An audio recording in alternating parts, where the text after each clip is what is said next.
নমস্কার বন্ধুরা, আমি প্রিয়া। আজ তোমাদের সামনে আবারও একটা নতুন ভিডিওর সাথে। আর এখন আমরা আছি সোনমার্গে, কাশ্মীরের। আজকে আমাদের তৃতীয় দিন, আজকে 5 এপ্রিল, আর ঘড়ির কাঁটায় এখন 11টা। আমরা পৌঁছে গেছি সোনমার্গে।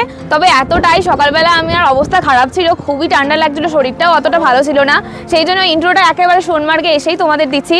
তবে এর আগে পৌঁছানোর সময়ের কিছুটা ভিউ তোমাদের সাথে আমি শেয়ার করে নিচ্ছি, তো চলো সেগুলোকে দেখে নাও। ঘড়ির কাঁটায় যখন ঠিক সকাল 7টা, তখন আমরা শ্রীনগর থেকে রওনা দিই সোনমার্গের উদ্দেশ্যে।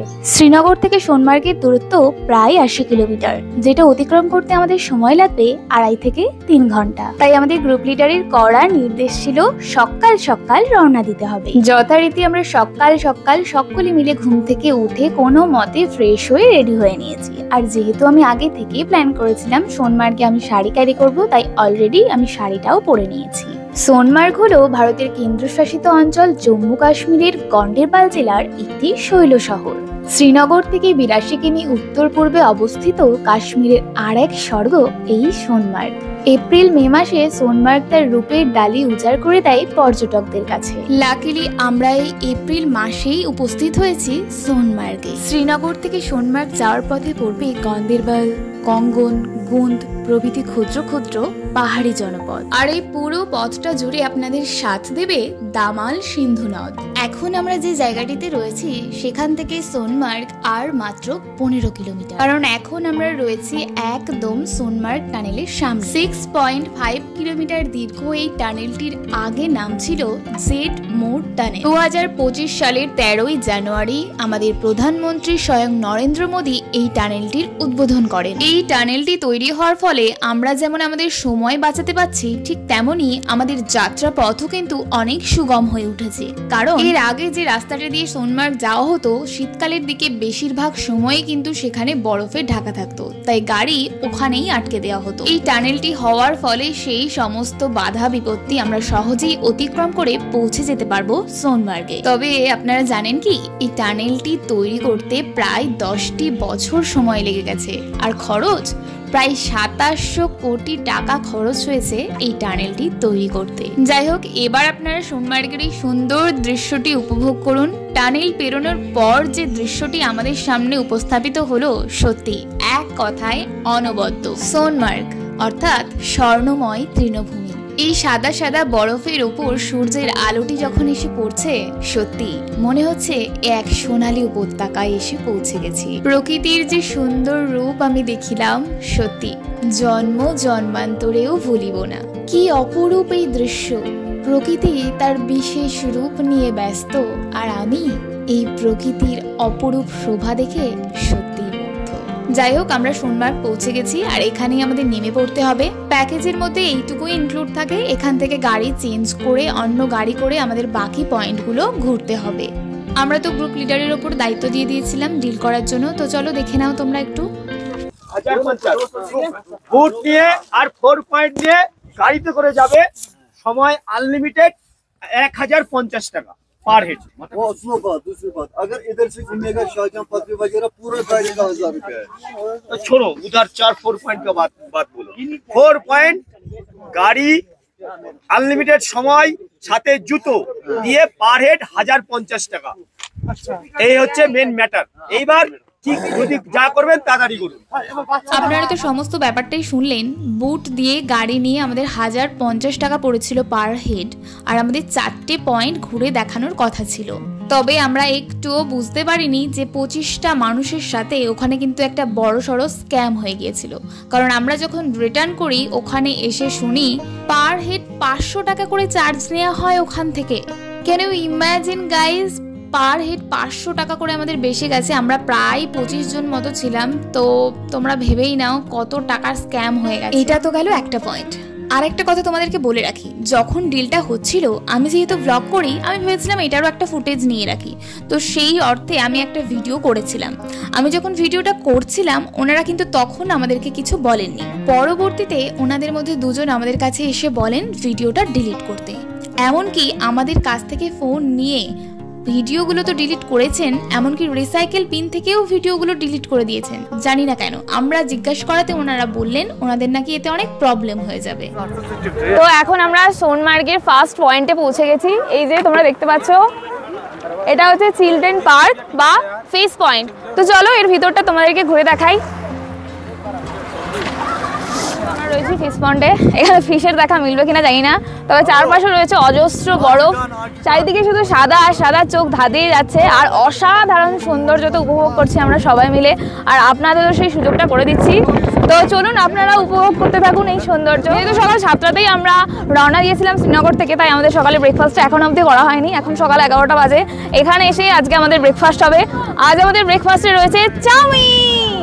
এই যে দেখো, আমাদের গ্রুপ মেম্বাররা সবাই অলরেডি খাওয়া শুরু করে দিয়েছে, আর আমাদের প্যাকেজের মধ্যে কিন্তু ব্রেকফাস্ট, লাঞ্চ, ডিনার সমস্ত কিছুই ইনক্লুড রয়েছে। এর আগের দিনগুলিতে সকালবেলা ভাতটাই দেওয়া হয়েছিল ব্রেকফাস্টে। আজকে যেহেতু অনেকটাই সকাল সকাল আমাদের বেরোতে হয়েছে, তাই আজকে ব্রেকফাস্টে রয়েছে চাউমিন। আমাদের গ্রুপ লিডার এখন সবাইকে চাউমিন ডিস্ট্রিবিউট করছে। তোমরা যদি পরবর্তীতে কোনো প্ল্যান করে থাকো ঘুরতে যাওয়ার, অবশ্যই কিন্তু বং ট্রাভেলসের সাথে যোগাযোগ করতে পারো, ওদের সার্ভিস কিন্তু খুবই ভালো। কেমন লাগছে? খুব ভালো লাগছে, তোমাদের দেখে আরো ভালো লাগছে। আচ্ছা কাকা, আপনি কোথা থেকে এসেছেন বলুন? আরে আমার মাইক আমার ঘরে।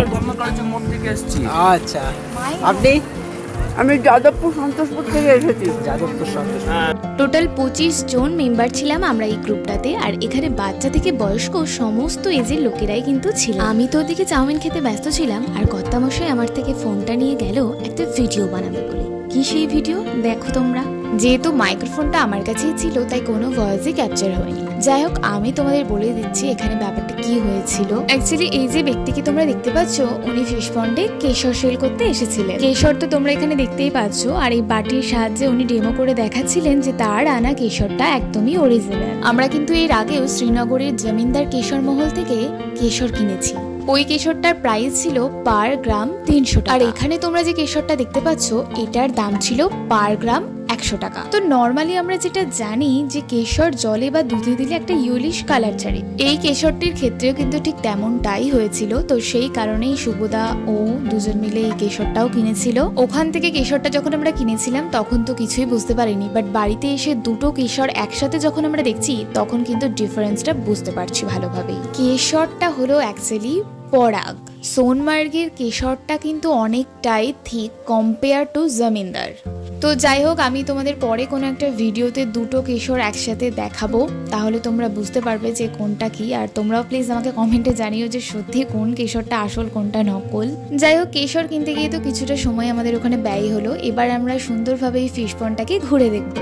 সত্যি কাশ্মীর যে এতটা সুন্দর, আমি এখানে না এলে হয়তো বুঝতেই পারতাম। এর আগে ভিডিও ফটোতে দেখেছি বটে, বাট ফোনে দেখা আর নিজের চোখের সামনে থেকে এই দৃশ্য উপলব্ধি করা একদমই আলাদা। সত্যি কথা বলতে আমার প্রথমের দিকে একদমই কাশ্মীর আসার ইচ্ছে ছিল না। একমাত্র আমার হাজব্যান্ডের কথা ভেবেই ওর স্বপ্নটা পূরণ করার জন্যই আমি কাশ্মীর এসেছি, কারণ আমি বরাবরই ছিলাম সমুদ্রপ্রেমী। তবে আমার কর্তামশাই বলেছিলেন একবার তুমি কাশ্মীর চলো, পাহাড়ের প্রেমে তুমি পড়বেই।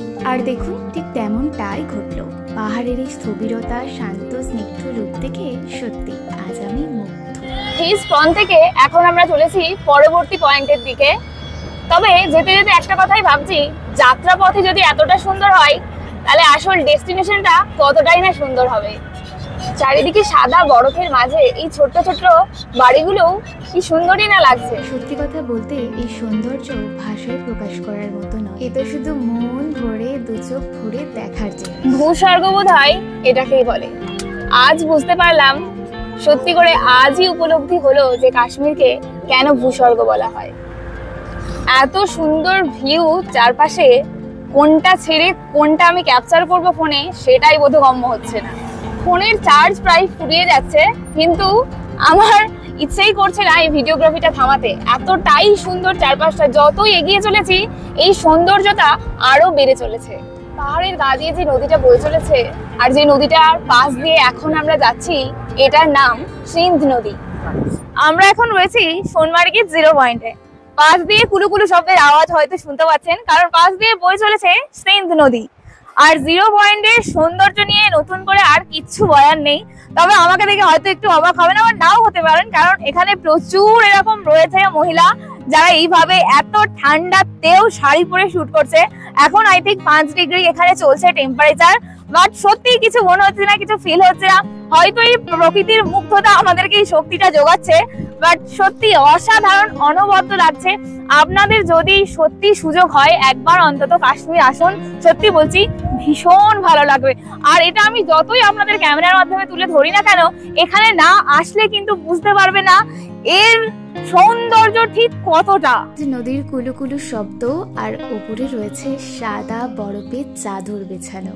সত্যি এ এক আলাদাই জগৎ, এ এক আলাদা জীবন। যাই হোক, এবার আবারও একটা সিরিয়াস কথায় চলে আসি। সোনমার্গে এসে আমরা একটা ভিডিওগ্রাফার হায়ার করেছিলাম আমাদের ভিডিও শুট করার জন্য। এই যে এইরকম ভিডিও শুট আমরা করেছিলাম। আমরা টোটাল 4টে রিলস বানিয়েছিলাম, যার জন্য আমাদের চার্জ নিয়েছিল 1000 টাকা। এখানেও কিন্তু আমাদের সাথে একটা স্ক্যাম হয়ে গেছে। আমরা একই পার্সনের থেকেই 4টে রিলস বানিয়েছিলাম। আর রিলস ওদের 4টে করে শট নেওয়ার কথা ছিল, ওরা সেটা না করে একটা শটেই রিলসটা কমপ্লিট করতে পারলে বাঁচে। যেন তেন প্রকারেণ 4 থেকে 5টা শট নিয়েই ওরা রিলস গুলো কমপ্লিট করে দেয়। তোমরা জানো আগের দিন টিউলিপ গার্ডেনেও কিন্তু আমরা রিলস বানিয়েছি, ওখানে কিন্তু আমাদের তৎক্ষণাৎ ভিডিওটা দিয়ে দেওয়া হয়েছিল, তারপরেই আমরা পেমেন্ট করেছিলাম। আর এখানে একদমই তার উল্টোটা হয়। আমরা টোটাল টাকাটা পেমেন্ট করে দেওয়ার সত্ত্বেও ওরা কিন্তু আমাদেরকে তখন রিলসটা দেয়নি, রিলসটা প্রোভাইড করে ওরা পরের দিন মর্নিং। তাও আমরা অজস্রবার ফোন করেছি, মেসেজ করেছি, আমরা তো ভয় পেয়ে গেছিলাম যে হয়তো টাকা নিয়ে উনি চলেই গেলেন, আমাদের রিলসগুলো হয়তো আর পাবো না। তো যাই হোক, এট লাস্ট আমরা রিলসগুলো পেয়েছিলাম, কিছুটা দেরি হলেও। তো তোমরা এই বিষয়ে কিন্তু অবশ্যই সতর্ক থেকো। তো রিলস वगैरह बनाने के बाद हम लोग चले गए थे हम लोगों का लंच कंप्लीट करने। আমি তোমাদের আগেই বলেছি আমরা একটা এজেন্সি থ্রু ওখানে গেছি যার নাম বং ট্রাভেলস। তো সেই জন্য আমাদের খাওয়া দাওয়া নিয়ে কোনো চিন্তার ব্যাপার ছিল না। পাহাড়ে এখন পিকনিক হচ্ছে, 0 পয়েন্টে এসে এই পাথরের মধ্যে বসে আমরা এখন মাছ ভাত খাচ্ছি। আজকের মেনুতে ছিল ভাত, ডাল, পাঁপড় ভাজা, স্যালাড, শুক্তো আর টেস্টি টেস্টি মাছের ঝোল। ক্যান ইউ ইমাজিন গাইজ, সোনমার্গে এসে আমরা মাছের ঝোল দিয়ে ভাত খাচ্ছি, চারিদিকে বরফের আস্তরণ, পাশ দিয়ে বয়ে চলেছে সিন্ধু নদী, আর তারই মাঝে আমরা বসে খাচ্ছি বাঙালি খাবার। সত্যি এ এক আলাদা অনুভূতি। আর সেদিনকের খাবারের টেস্টও ছিল অসাধারণ। জানি না এই সুন্দর পরিবেশের মধ্যে খাচ্ছিলাম বলে হয়তো আরো বেশি ভালো লাগছিল। এইদিকে আমাদের আরেকটা গ্রুপও খাওয়া দাওয়া করছে, আর সব শেষে খেতে বসেছে আমাদের গ্রুপ লিডার। আমাদের টিম গাইড সবার শেষে খাচ্ছে, নিজে দায়িত্ব নিয়েছে। হ্যাঁ, কর্তামশাইয়ের গলার আওয়াজ শুনে তো তোমরা বুঝতেই পারছো যে ওর প্রচন্ড ঠান্ডা লেগেছে, ঠিক করে কথা অবধি বলতে পারছে না। এই যে দেখুন আপনারা ভিউ। সত্যি কথা বলতে ওখানে প্রচন্ড ঠান্ডা ছিল ওই সময়, আমাকে দেখে তো বুঝতেই পারছো একদম মুড়ি সুড়ি দিয়ে খাওয়া দাওয়া করতে বসেছি। তবে এবার আমিও একটু স্কেয়ারি ফিল করছি, কারণ এতক্ষণ উইথাউট জ্যাকেট সোয়েটার আমি রিলস বানাচ্ছিলাম, তাই জানি না কি হবে, ঠান্ডা লেগে যেতে পারে। তো যাই হোক, খাওয়া দাওয়া কমপ্লিট করার পর আমরা সবাই মিলে গাড়িতে উঠে পড়েছি। এবার আমাদের ফিরতে হবে। যদিও আমাদের আনলিমিটেড সময়ের কথা বলা হয়েছিল, কিন্তু ওটা মুখেই বলে, অ্যাকচুয়ালি কিন্তু ওটা ঘটে না, কারণ আমাদের ড্রাইভার অত্যন্ত তাড়া দিচ্ছিল আমাদেরকে তাড়াতাড়ি ফেরার জন্য। আর একটা কথাও বলে রাখি, ওরা কিন্তু আমাদের বলেছিল 4টে পয়েন্ট দেখাবে, অ্যাকচুয়ালি দেখিয়েছে 2টো পয়েন্ট। তো আমরা আর আর্গিউ করিনি, আমরা গাড়িতে উঠে পড়েছি। আর ফেরার পথে কি ঘটলো দেখো। বন্যা হয়ে গেছে কাশ্মীরে। বর্ষাকালে বন্যা হওয়ার ফলে আমাদের রাস্তার অবস্থা খানিকটা এরকমই হয়। তবে এখানের কাহিনীটা কিন্তু অন্য। রাস্তার দুপাশে থাকা বরফগুলিতে সূর্যের আলো এসে পড়ার ফলে বরফগুলো গলে গলে রাস্তায় পড়ছে, আর তার ফলেই এই জলের সৃষ্টি। যাই হোক, তোমাদের ভিডিওটা ভালো লেগে থাকলে অবশ্যই চ্যানেলটা সাবস্ক্রাইব করে রেখো, কারণ পরবর্তী পার্টে আসছে গুলমার্গের ভিডিও। সকলে খুব ভালো থেকো, সুস্থ থেকো, প্রিয়জনদের সঙ্গে বেঁচো। টাটা।